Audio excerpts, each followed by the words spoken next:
When a person ages out of the system, they're supposed to be prepared for the world. But my sister and I learned that sometimes the world has other plans. Kicked out with my sister just shy of her 18th birthday, we bought a rusted-out blacksmith shop for $8, and what we found inside wasn't just our future. It was our past, our purpose, and a second chance we never knew we were owed. If you've ever felt like the world has forgotten you, or if you've ever had to build a home from nothing, I want you to stick around for this. Hit that subscribe button, because this is a story for anyone who's ever had to fight for their place, and I want you to be part of the community we're building here. The day it all ended and began was a Tuesday.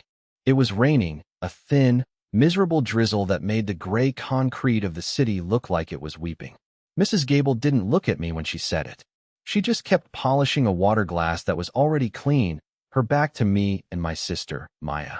The state says you're 18 now, Leo. You're a legal adult. Your placement is terminated. I was, in fact, 18 for exactly 7 days. I felt about as adult as the sad-looking ficus in the corner of her immaculate living room. What about Maya? I asked, my voice barely a whisper. Maya was standing so close to me her shoulder was digging into my arm. She was 17, 351 days shy of being her own legal problem. She's being transferred, Mrs. Gable said, still not turning. They found a new placement for her. A family in Northgate. Northgate was 2 hours away. 2 hours in a different direction. It might as well have been another planet. For the last 10 years, through 3 different foster homes and 1 truly awful group facility, the only constant I'd had was Maya. The only rule we lived by was that we were a package deal. It was the one thing we'd fought for, the one thing we'd always won. Until now. No, Maya said. Her voice was small but hard, like a stone. We stay together. Mrs. Gable finally turned around. She sighed, a long, tired sound that she probably practiced in the mirror. She had a face built for tired sighs and quiet disappointment. It's not up to me. It's not up to you. It's the county's decision. Leo, your things are in the hall. The social worker will be here for Maya in an hour, my things. 2 black garbage bags. One mostly full of clothes, the other with a few books, my high school diploma, and a shoebox with the only picture we had of our parents. Maya didn't have any bags packed. She just stood there, her jaw set, her eyes burning a hole in the polished floor. I knew that look. It was the same look she'd had when a kid at our last school tried to take my lunch money. He'd ended up with a bloody nose and a week of detention. Maya was fierce in a way I never could be. I was the quiet one, the observer. She was the fighter. I looked from her to Mrs. Gable, then at the 2 garbage bags that held my entire life. And in that moment, something inside me shifted. It wasn't loud. It was a quiet, cold click, like a lock tumbling into place. For 10 years, we had done what we were told. We had followed the rules, kept our heads down, and waited for the system to decide our lives. But the system had just decided to tear us apart. And I was, for the first time, a legal adult. No, I said. It came out stronger than I expected. Mrs. Gable blinked. Excuse me. She's not going to Northgate, I said, picking up my garbage bags. She's coming with me. Leo, that's ridiculous. You have nowhere to go. You have no job, no money. You can't take care of a minor. It's against the law. They could file charges, then let them, I said, and I held out my hand for my sister. Maya, let's go. She didn't hesitate. She took my hand, and we walked out of that pristine, silent house, leaving Mrs. Gable standing there with her perfectly clean glass. We closed the door behind us, and the sound of the latch catching felt like the period at the end of a very long, very sad sentence. We stood on the wet pavement, the rain soaking into my thin jacket. We had my 2 garbage bags and the $64 in my pocket I'd saved from a summer job mowing lawns. We were free, and we were homeless.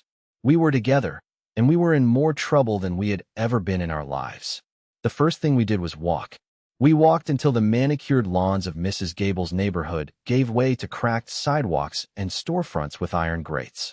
We found a bus station, the air thick with the smell of disinfectant and despair. I bought 2 tickets to the end of the line, a place called Port Gallows. It cost me $12. I picked it because it was the cheapest and the farthest away. It sounded like the edge of the world, and that felt about right. The bus ride was 4 hours of watching the city blur into suburbs, then into flat, empty farmland. Maya fell asleep on my shoulder, her breathing steady.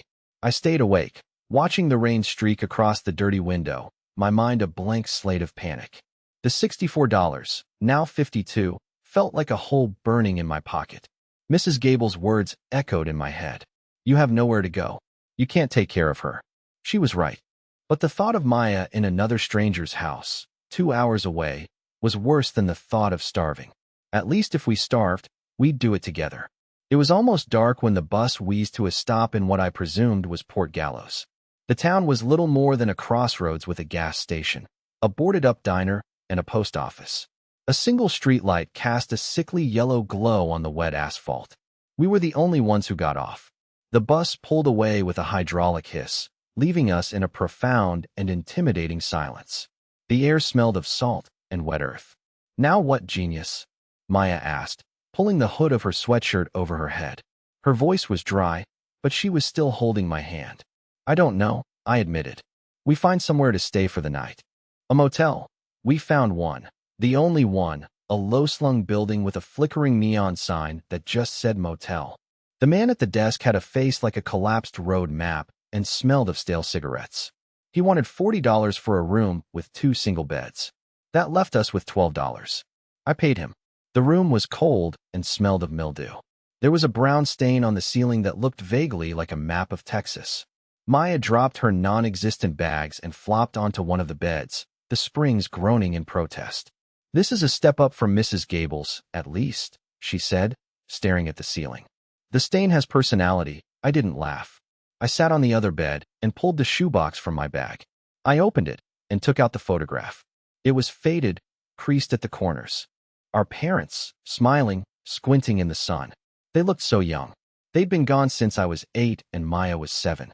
A car accident on a slippery road, just like this one. After them, there was our grandfather for a year. He was a quiet, gruff man with hands as rough as sandpaper. He smelled of metal and coal. He lived in a small house somewhere I couldn't remember, and he never smiled, but I remember feeling safe there. Then he got sick, and the state stepped in. We never saw him again. He died a few months after they took us. All we had left of him was a name on a piece of paper, Arthur Vance. What are you thinking about? Maya asked softly. Grandpa Arthur, I said. I wish we'd known him better. Me too. We were silent for a long time. The only sound was the rain drumming against the window. Then Maya sat up. Leo, what was in that big envelope you got last week? The one you hid from Mrs. Gable. I'd forgotten about it.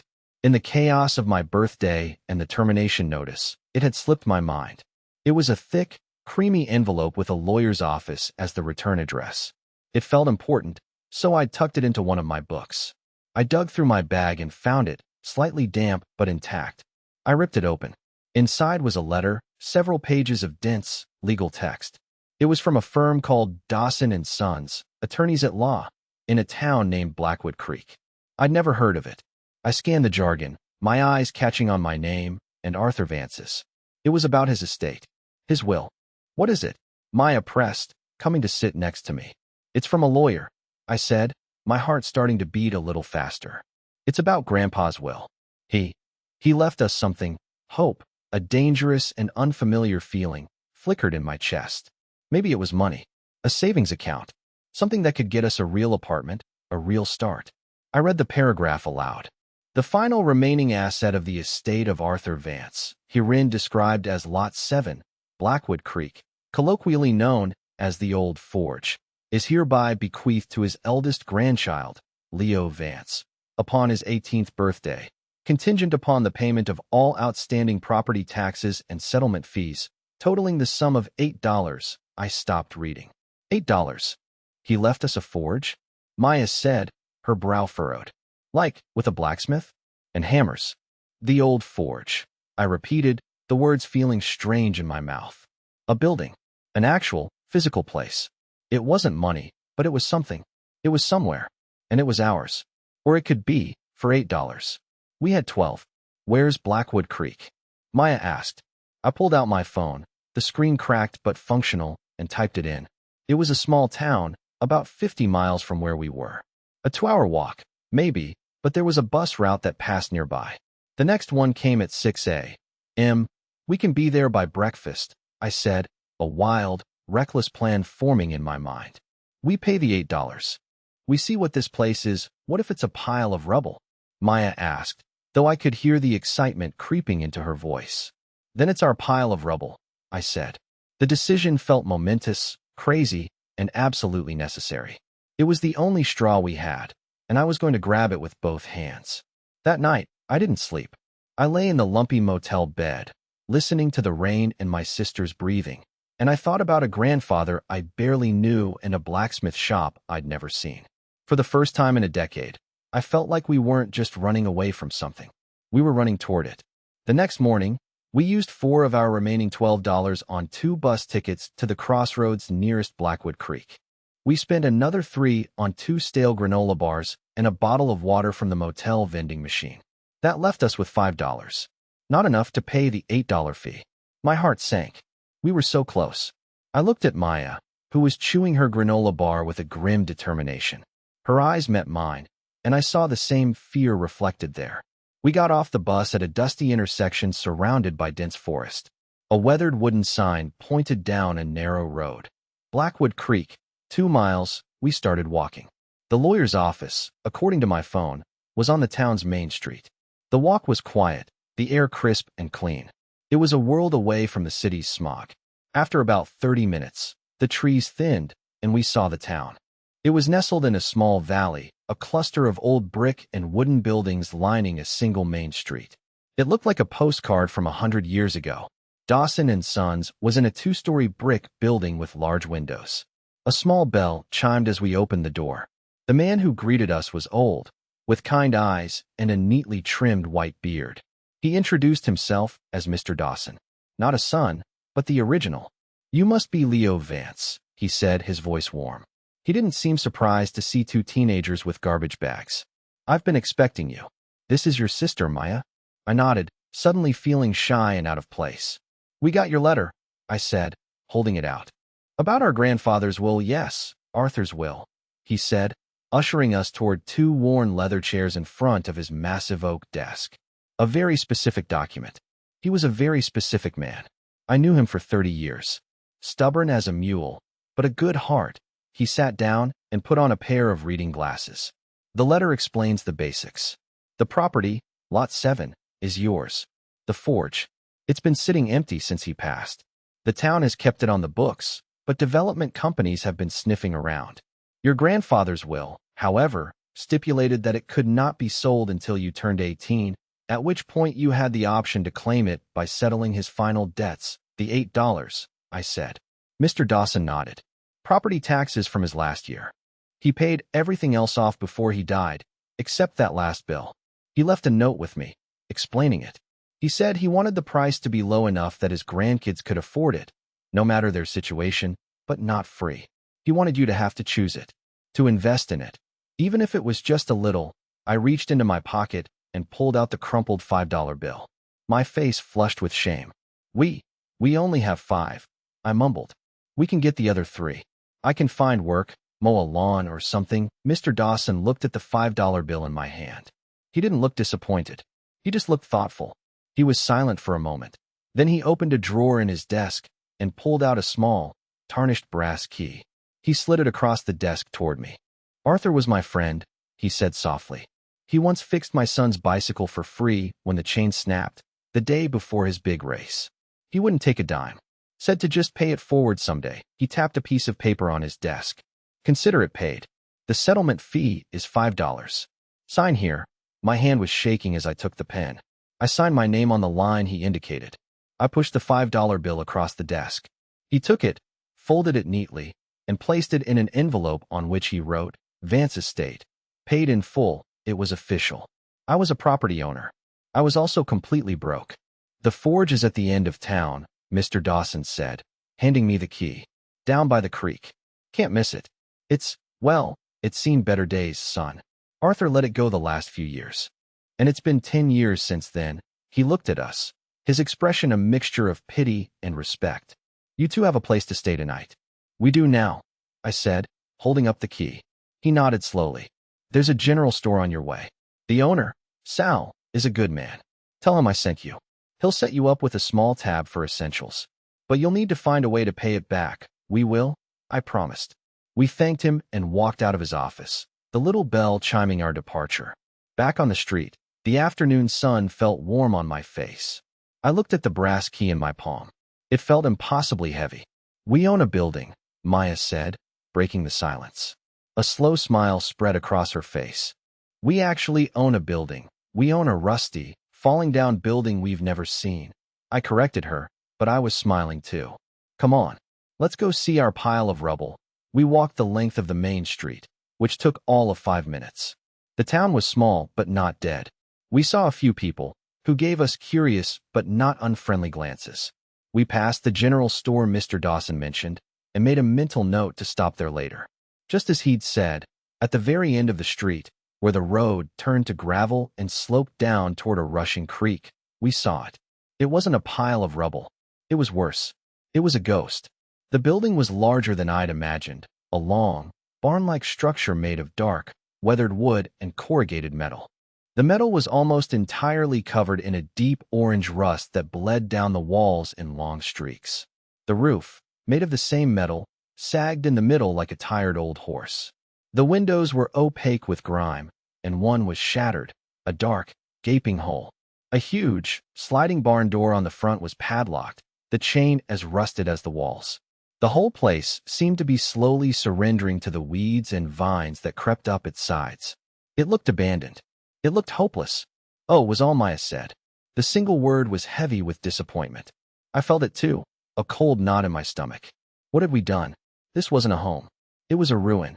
I walked up to the big sliding door and looked at the padlock. It was an ancient, heavy thing. The brass key Mr. Dawson gave me was for a smaller, regular door set into the side of the building. I walked around, my feet sinking into the soft, overgrown earth. I found the door, half hidden behind a thick curtain of ivy. The wood was swollen and peeling. The keyhole was clogged with dirt. I spent a few minutes digging it out with a twig. Finally, I slid the key in. It resisted, then turned with a painful, grating screech. I put my shoulder to the door and pushed. It groaned, scraped against the floor, and swung inward into darkness. The air that rolled out was thick and cold. It smelled of dust, rust, and something else. Something elemental. It smelled like a memory. It smelled like coal. I took a deep breath and stepped inside. Maya followed close behind me. The inside was cavernous.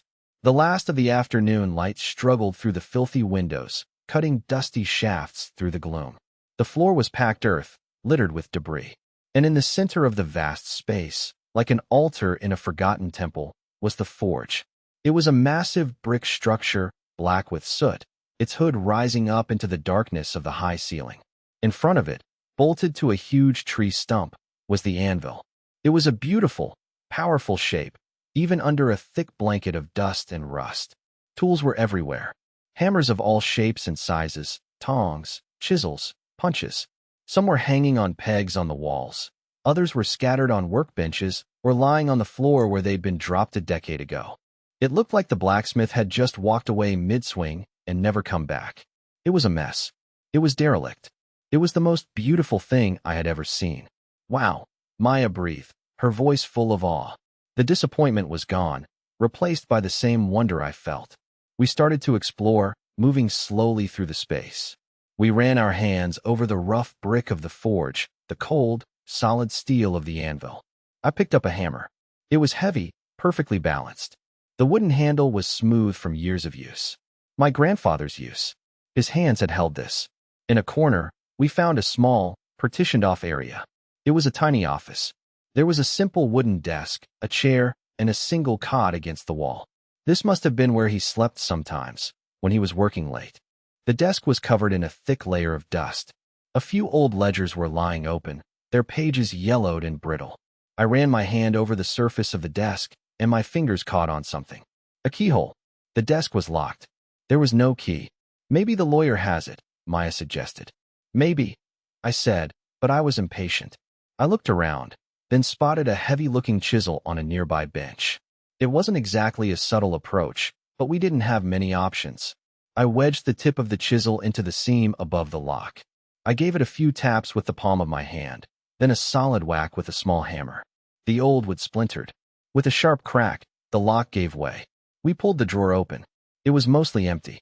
A few dried-up pens, some paper clips, a receipt for a ton of coal dated 11 years ago. My heart sank.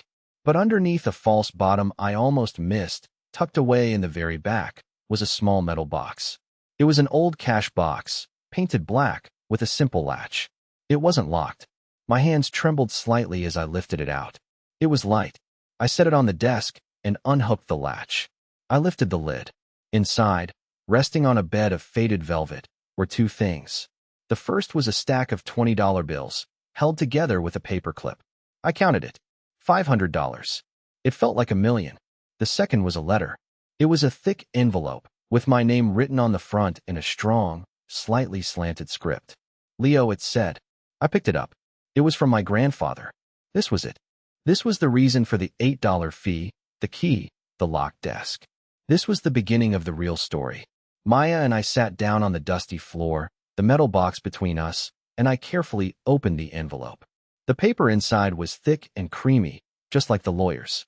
I unfolded it and began to read aloud, my voice echoing in the vast, silent forge. Leo, the letter began.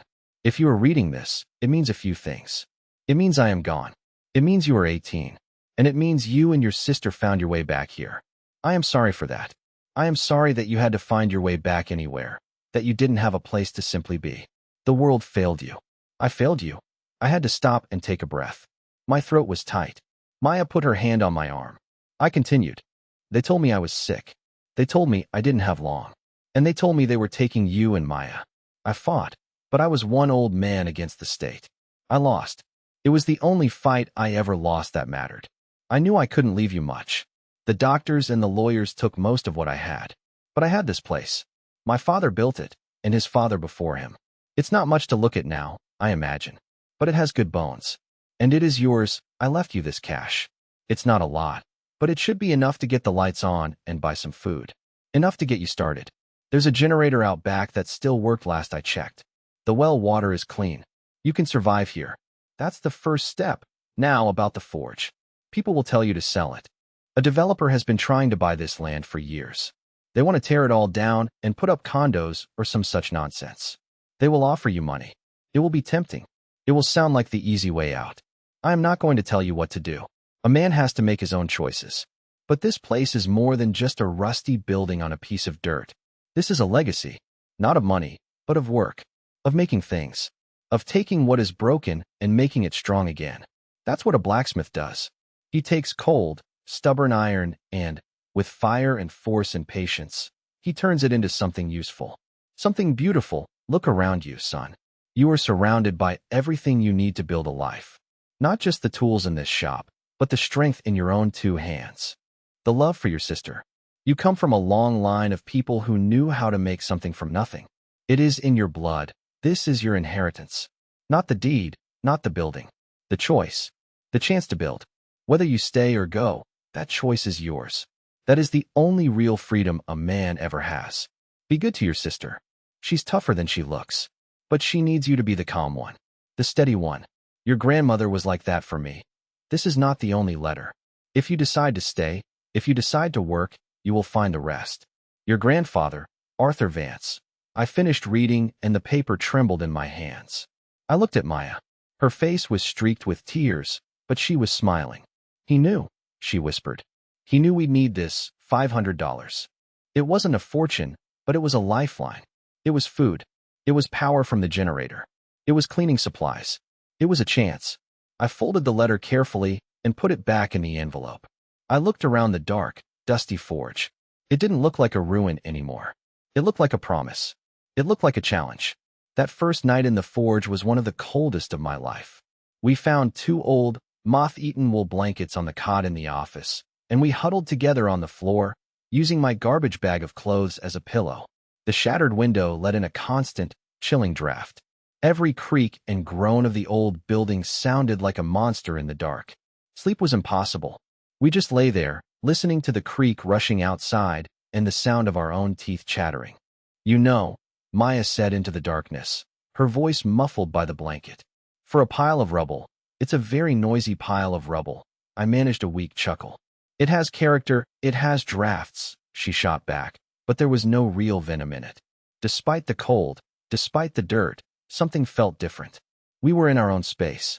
No one could tell us to be quiet. No one could come in and tell us we were being moved. The fear was still there, a constant, low hum beneath the surface, but it was our fear in our place. In the morning, the first light revealed the true extent of the filth.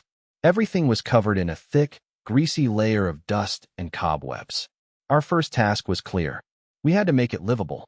We walked into town, to the general store. The bell above the door jingled, and a man with a kind, weathered face looked up from behind the counter. "Help you folks?" he asked. "Mr. Dawson sent us," I said. "I'm Leo Vance. This is my sister, Maya." The man's face broke into a warm smile. "Sal, pleased to meet you. Arthur's grandkids. We've been wondering when you'd show up." He looked us over, taking in our dirty clothes and tired faces. "Dawson said to put your essentials on a tab. What do you need?" An hour later, we walked back to the forge with 2 buckets, sponges, a mop, heavy-duty cleaner, a box of trash bags, and, most importantly, a large roll of thick plastic and a staple gun to cover the broken window. We also bought bread, peanut butter, and a block of cheese. It felt like a feast. We spent the entire day cleaning. We scrubbed the floor of the office, washed the single grime-caked window until light could properly shine through, and threw out years of accumulated trash. It was back-breaking work. By the end of the day, our hands were raw and our muscles ached in ways I didn't know were possible. But the small office was transformed. It was still rustic, still bare, but it was clean. We moved the cot in, laid our blankets on it, and it looked almost like a real bedroom. As I was sweeping out the last of the dirt, a piece of mail that must have been slipped under the door caught my eye. It was another thick, creamy envelope, this one from a corporate-looking letterhead. "Westwood Development Group," it said. I opened it. It was a formal, written offer for the property. They were offering us $75,000. I stared at the number. $75,000. It was more money than I had ever imagined. It would solve everything. We could get a real apartment in a new city, buy clothes, food, a car. Maya could finish high school without worrying about where her next meal was coming from. It was the easy way out, just like my grandfather had said. It was safety. It was a ticket out of this cold, broken-down building and this life of constant struggle. I showed the letter to Maya. She read it, her eyes wide. She looked at the number. Then she looked around the small, clean office. She looked at our meager dinner of peanut butter sandwiches. Then she looked at me. "What does his letter say?" she asked quietly. "The part about the choice." I pulled our grandfather's letter from my pocket. My hands were dirty, and I left a smudge on the clean paper. I found the line. "This is your inheritance. Not the deed, not the building. The choice." She was silent for a moment. $75,000 is a lot of money, Leo, I know, I said, my stomach twisting into a knot. I was the adult. I was responsible for her. Was it selfish to even consider staying? To trade a sure thing for a romantic, impossible dream based on a dead man's letter? To condemn her to more hardship because I was captivated by the idea of this place? This is a moment I think a lot of people face, in one way or another. You're standing at a crossroads. One path is paved, well-lit, and leads to a place that is safe and predictable. The other path is dirt, overgrown, and disappears into darkness. But you have a gut feeling that the dark path is the one that leads somewhere truly meaningful. Have you ever been there? Have you ever had to choose between the easy right and the hard right? If this is hitting you, if you know what that choice feels like, let me know in the comments. I read every single one, and I want to hear your story. Because in that moment, I felt so completely alone with that decision. I looked at my sister, my 17-year-old sister who had already been through too much, and I felt the crushing weight of her future on my shoulders. I wanted to give her the easy path. She deserved it. But then I thought about the way her eyes had lit up when she saw the forge. The way she'd called it beautiful. I thought about the feeling of my grandfather's hammer in my hand. I thought about his words. "You come from a long line of people who knew how to make something from nothing." We had made this tiny office clean. We had made it ours. It was the first time we had ever improved a space instead of just occupying it. "What do you think we should do?" I asked her. I needed to know it wasn't just me. Maya took the developer's letter and held it next to our grandfather's letter. She stared at them both. "The $75,000, that's for this land, right?" "For the building, yeah," I said. "They want to tear it down. Grandpa didn't want them to," she said. It wasn't a question. No, he didn't. She folded the developer's letter neatly and set it on the desk. Then she picked up the bread and the peanut butter. "Then I guess we better eat," she said, her voice steady. "We've got a lot of work to do tomorrow." And just like that, the choice was made. It wasn't a dramatic, tear-filled decision. It was quiet. It was certain. We were staying. We were choosing the hard path. We were choosing to build. We ate our sandwiches in silence, but it was a comfortable silence. The fear was still there, but now it was mixed with something else. Determination. The next morning, we made a list. It was a very long list. Fix the roof. Fix the window. Clean the main forge area. Get the generator working. Figure out the well pump. Learn what all these tools are for. It was overwhelming. We started with the generator. It was in a small shed behind the forge, a big, greasy diesel engine that looked like it belonged in a museum. I knew a little about engines from a shop class I'd taken, but this was a different beast. We found the manual miraculously preserved in a waterproof box. Following the instructions, we checked the oil, cleaned the fuel lines, and found a can of old diesel.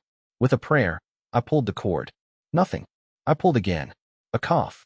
A sputter of black smoke. I pulled one more time, with all my strength, and the engine roared to life. It was the most beautiful sound in the world. We ran an extension cord into the forge and plugged in a single bare bulb.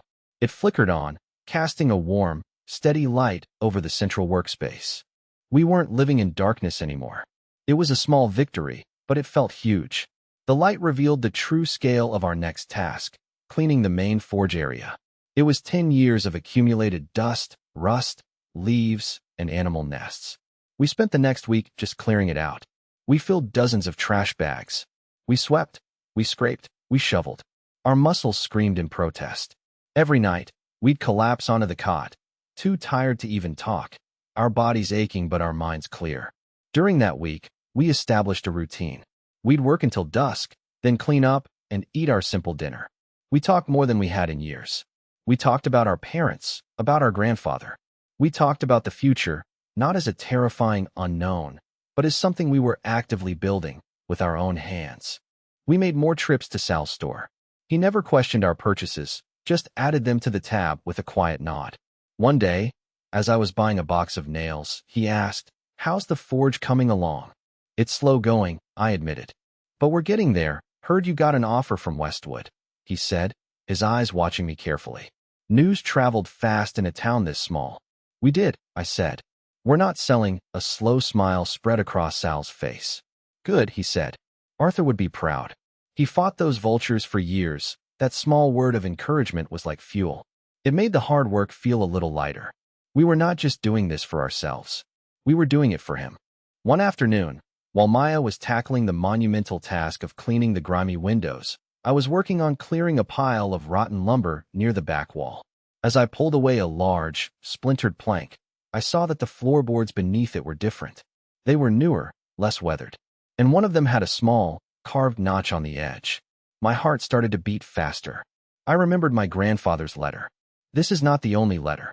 If you decide to stay, if you decide to work, you will find the rest. This was it. This was another secret. I called Maya over. Using the claw of a hammer, I pried at the notched board. It came up with a groan of old nails. Beneath it was a small, dark cavity, and inside that cavity was another metal box. This one was much heavier than the first. It was an old military-style ammo can, painted dark green. It was locked not with a latch, but with a combination padlock. We stared at it. There was no note, no clue. "A combination?" Maya said, frustrated. "How are we supposed to guess that?" I thought back to the first letter, to the receipts in the desk. I tried his birthday. Nothing. I tried the year the forge was built, which was carved into the main beam above the door, 1887. Nothing. I sat back on my heels, defeated. What could it be? I looked around the forge, at the tools, at the anvil. My eyes landed on the receipt I'd found in the desk, the one for a ton of coal. It was dated November 12, 2008. The year he died. Maybe it was a date. I tried the month and day, 1-1-1-2. The lock clicked open. My hands were shaking so badly I could barely lift the lid. We peered inside. It was filled to the brim with cash. Stacks and stacks of $100 bills, neatly bundled. I didn't even try to count it. It was more money than I'd ever seen in my life. Tens of thousands. Maybe more. But underneath the money, there was something else. A thick manila folder tied with a string. And on top of it, one more letter. This one was shorter. I picked it up and read it aloud, my voice hoarse. Leo and Maya, it began. If you are reading this, then you chose the hard path. You chose to work. I am proud of you. I knew you had it in you. This money is what I saved over the last 10 years of my life. I lived simply. I sold my truck, my television, everything that wasn't essential. I poured it all into this box. It is for you. It is your safety net. You can take it and walk away now. No one would blame you. You can build a comfortable life for yourselves somewhere else. That is one choice, but there is another. In the folder beneath this letter, you will find my real fight. You will find the truth about Westwood development. You will find deeds, water rights surveys, and historical preservation documents. This forge is not just old, it is a protected landmark. The creek behind it is not just a creek, it provides water to half the farms in this valley. Westwood knows this. Their plan is to dam the creek, divert the water, and force the farmers to sell to them for pennies on the dollar. They have been trying to bury the paperwork and buy this land for years because it is the key to the whole valley. They are not just developers. They are thieves. I spent the last years of my life fighting them. I used the law. I used every trick I knew. The documents in this folder are the proof. It is enough to stop them, I think. But it will be a fight. They are powerful, and they will not go down easy. So you have a choice. Take the money and live your life. You have earned it. Or, take the money and fight. Use it to hire a good lawyer, better than Dawson, no offense to him. Use it to fix this forge not just into a home, but into a fortress. A symbol. Show them that the spirit of this town is not for sale. This is a heavy burden to place on you. It is not fair. But the world is not fair. All you can do is decide what you stand for. Whatever you choose, know that your grandfather loves you. I put the letter down. The silence in the forge was absolute. The pile of money seemed to glow in the dim light. It was a fortune. It was freedom. It was a weapon. Maya and I looked at each other. The $75,000 offer from Westwood had been tempting. This was life-changing. We could disappear. We could be safe and comfortable for the rest of our lives. No more work, no more struggle. But we would be running. We would be letting them win. Letting them destroy our grandfather's legacy and the lives of the farmers in this valley. I thought about Mrs. Gable's sterile house. I thought about the feeling of being powerless, of having our lives decided for us by faceless systems. We had a chance, right here, to fight back. Not just for us, but for a whole community. For him. It's not really a choice, is it? Maya said softly. She wasn't looking at the money. She was looking at the folder with the documents. No, I said, a slow, determined smile spreading across my face. It's not. We had our answer. We weren't just going to stay. We were going to fight. We took the folder and the ammo can full of money straight to Mr. Dawson's office. We laid it all out on his big oak desk. He put on his reading glasses and began to go through the documents in the folder. He was silent for a long time, his brow furrowed in concentration. Maya and I sat in the leather chairs, waiting, the silence stretching on. Finally, he looked up, his eyes wide with disbelief and something else, admiration. "Arthur, you magnificent, stubborn old goat," he whispered. He looked at us. "Do you two have any idea what this is?" "It's proof," I said. "Proof that Westwood is acting illegally. It's more than that," he said, his voice electric with excitement. "This is a silver bullet. Historical landmark designation, federally protected water rights, evidence of fraudulent filings. Leo, this isn't just enough to stop them. It's enough to put them out of business. Maybe even send some of their executives to jail." He leaned back in his chair, a broad grin on his face. "I might be just a small-town lawyer, but I know a few people. People in the state capital who owe me favors. People who hate Westwood as much as your grandfather did." He looked at the ammo can. "And with this, we can hire the best environmental lawyer in the state. We're not just going to fight them. We're going to bury them." Leaving his office that day felt different. We weren't just two kids trying to survive anymore. We were part of something bigger. We had a purpose, a mission. The next few months were a blur of activity.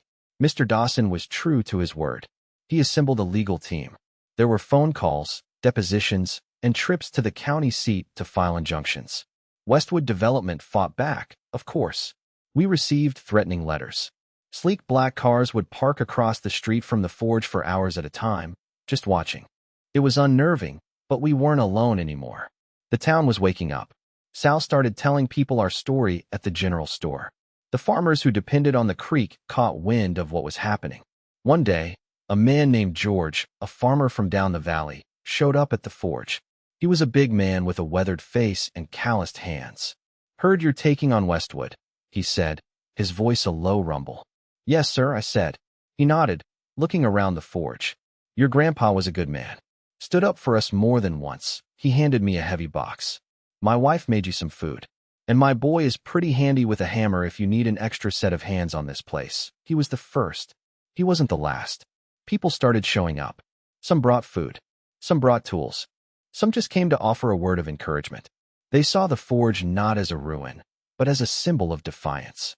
With the money from the box and the help from our new friends, the work on the forge moved faster than I ever thought possible. George's son, a quiet teenager named Sam, helped me patch the roof. A retired electrician from town helped us wire the whole building properly. Maya, who had discovered a hidden talent for restoration, painstakingly cleaned and oiled every single tool, arranging them neatly on the walls. She stripped the grime from the windows, letting the light pour in. The forge was coming back to life. It wasn't just a shelter anymore. It was becoming a home. And in the middle of all this, I started teaching myself how to be a blacksmith. I read the old books I found on the shelves. I watched videos online. And I practiced.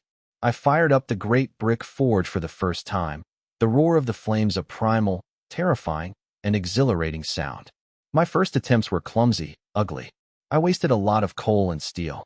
But I was patient. I remembered my grandfather's words. Fire and force and patience. Slowly, I learned. I learned the feel of the hot metal under the hammer. I learned to shape it, to bend it to my will. I started by making simple things. Hooks, nails, hinges for the new door we built. Each piece was a small victory. Each piece connected me to the grandfather I barely knew, to the lineage of makers that was my birthright. One day, Maya came into the forge while I was working. The legal battle was still raging, but we had won a major injunction. Westwood's project was frozen. The mood in the town was hopeful. She was holding a piece of paper. It was a design, a sketch for a sign to hang above the main door. It was a simple, elegant design, a hammer and a pair of tongs, crossed, with the words Blackwood Creek Forge in a strong, clean font. Below it, she had added a smaller line, EST 1887. Re-established 2023-inch. "I thought it was time," she said, smiling. I looked at her drawing, and then I looked around the forge. The space was transformed. It was clean, organized, and filled with light. The tools gleamed on the walls. The air smelled of coal smoke and hot metal, a living smell. Our friends and neighbors were outside, sharing coffee and talking about the next phase of the restoration. We weren't just fixing a building. We were reviving a community. We had taken something broken and we were making it strong again. I took the drawing from her. "It's perfect," I said. "I'll get started on it right away." The fight with Westwood wasn't over, but we knew we would win. The forge wasn't finished, but it was ours. Our future wasn't certain, but for the first time, it felt full of promise. We had started with nothing but 2 garbage bags and a desperate hope. We had been given an inheritance, not of money, but of choice. And we had chosen to build. Looking back, that $8 was the best investment I ever made. It bought us more than a rusty old building. It bought us a history. It bought us a community. It bought us a home, in the truest sense of the word. A home isn't just a place where you sleep. It's a place you build, a place you fight for. It's a place that makes you who you are. The forge taught us that. It took 2 broken kids, and, with fire and force and patience, it turned us into something useful, something strong. This journey taught me that inheritance isn't about what you're given, but what you do with it. It's about picking up the tools you're handed and building something that matters. For us, it was this forge. For you, it might be something completely different. It might be a family, a career, a community project, or just the quiet, radical act of building a life you can be proud of. If our story means anything to you, if it sparked something in you, I hope you'll join our community here. Subscribe to the channel, because we're going to be sharing more of this journey, the good days and the bad. And more importantly, I want you to tell me your story in the comments. What have you built? What battles have you fought? What does home mean to you? Your stories matter. They are part of this forge, too. Thank you for listening.